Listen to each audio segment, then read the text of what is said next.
எல்லோருக்கும் வணக்கம். தமிழித் மது யூடியூப் சேனலுக்கு உங்களை அன்பாக வரவேற்கிறேன். இன்றைக்கு ஒரு விசேட தினம்.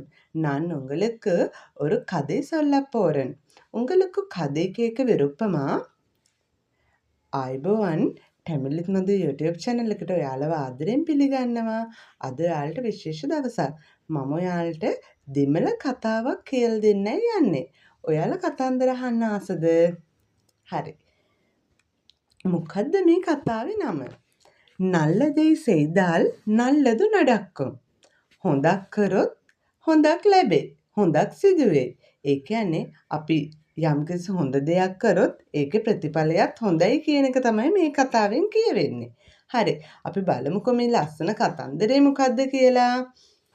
ඉතින් ඔන්න මොනවාද මේ පින්තූරය වලට පේන්න තියෙන්නේ?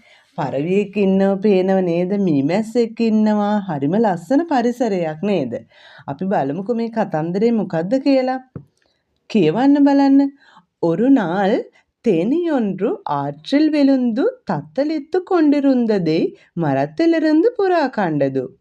ஒரு நாள் එක දවසක් තේනීයොන්රු මීමැස්සෙක් ආற்றிල් විලුන්දු ගඟකට වැටිලා තත්තලිත්තු කොண்டிරුන්දදී දඟලමින් සිටිනවා මරත්තිලිරුන්දු පුරා කණ්ඩදු ගසේ හිටපු පරවිය දැක්කා. දවසක් මීමැස්සෙක් ගඟක වැටිලා දඟලමින් සිටිනවා ගසේ හිටපු පරවිය දැක්කා. අපි බලමු දැන් මේ පරවිය යාළුවා මීමැස්ස බේරගනීද නැත්නම් නොදැක්ක වගේ ඉන්නවද කියලා. කෙනෙකුට කරදරයක් වෙලයි තියෙන්නේ නේද? අපි බලමුකෝ. புறா மர இலை ஒன்றை கிள்ளி தேனீயின் අරුහේ போட்டது. පරවියට දුක හිතිලා පරවිය බලමු මොකද කරේ කියලා. මර ඉලෙයි ஒன்ற කිල්ලි.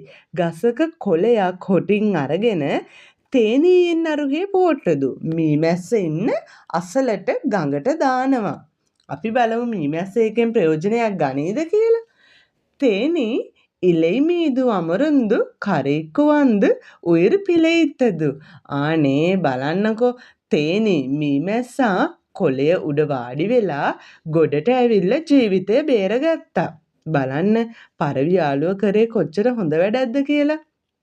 හරි. අපි බලමුකෝ ඊළඟට මොකද වෙන්නේ කියලා කතාවේ.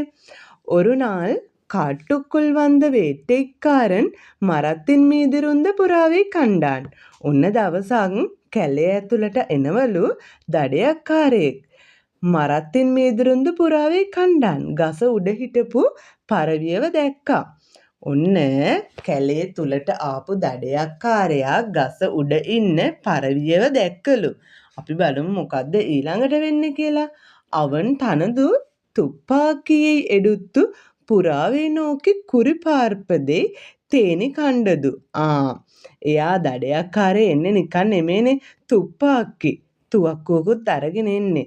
ඉතින් ඔන්න කැලේ තුලට ආපු එයා පරවියව දැකලා අවන් තනදු තුප්පාක්කිය எடுத்து තමන්ගේ තුවක්කුව අරගෙන පරවිය දෙසට ඉලක්ක කරනවා මීමැස්ස දැක්කා.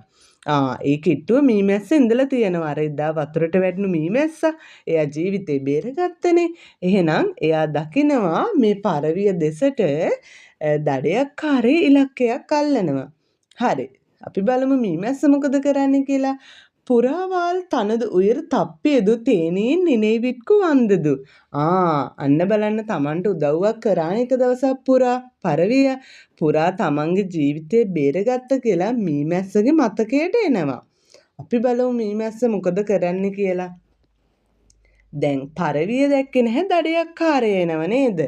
දැන් ඔන්න මීමැස්ස තමයි දකින්න දඩයක්කාරයා. පරවිය දෙසට තුවක්කුව අරගෙන ඉන්නවා. අපි බලමු දැන් මොකද මීමැස්ස කරන්නේ කියලා. உடனே தேனி வேட்டைக்காரனின் கைகளிலும் முகத்திலும் කොත්තියදු. විගසින් එවෙලම ෂණිකව මීමැස්ස මොකද්ද කරන්නේ?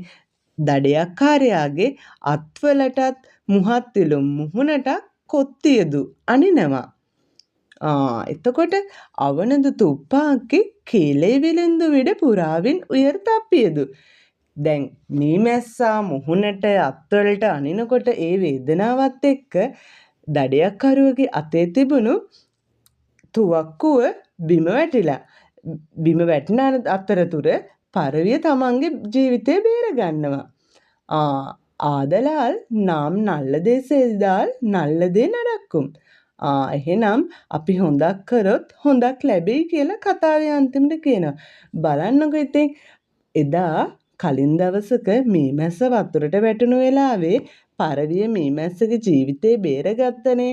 කොලයක් කඩලා දාලා ඒක මතක තියාගෙන ඉඳපු මීමැස්සා දඩයක්කරුගෙන් පරවියව බේරගන්නවා. ඉතින් බලන්න අපි කාට හරි උදව්වක් කරොත් ඒ උදව්ව ප්‍රතිඋපකාරයක් වගේ අපිට කවදක හරි අපිව ආරක්ෂා කරනවා. ඒක තමයි කියන්නේ අපි හැමෝටම උදව් කරන්න ඕන. අපිට කෙනෙකුට උදව්වක් කරන්න පුළුවන් නම් නොදැක්ක වගේ ඉන්න හොඳ නැහැ. අපේ යාළුවන්ට, අපේ සහෝදරයන්ට, අම්මට තාත්තට හැමෝටම උදව් කරගෙන ලස්සනට සමගියෙන් ආදරෙන් ජීවත් වෙන්න ඕන. හරි. බලන්න එහෙනම් මේ කතාව කොච්චර ලස්සන කතාවක්ද කියලා. නල්ලදේ செய்தால் නල්ලදු නඩක්කුම්. හරි අපි අලුත් කතාවකින් ඔයාලව හමු වෙන්න එන්නම්. වණක්කම්.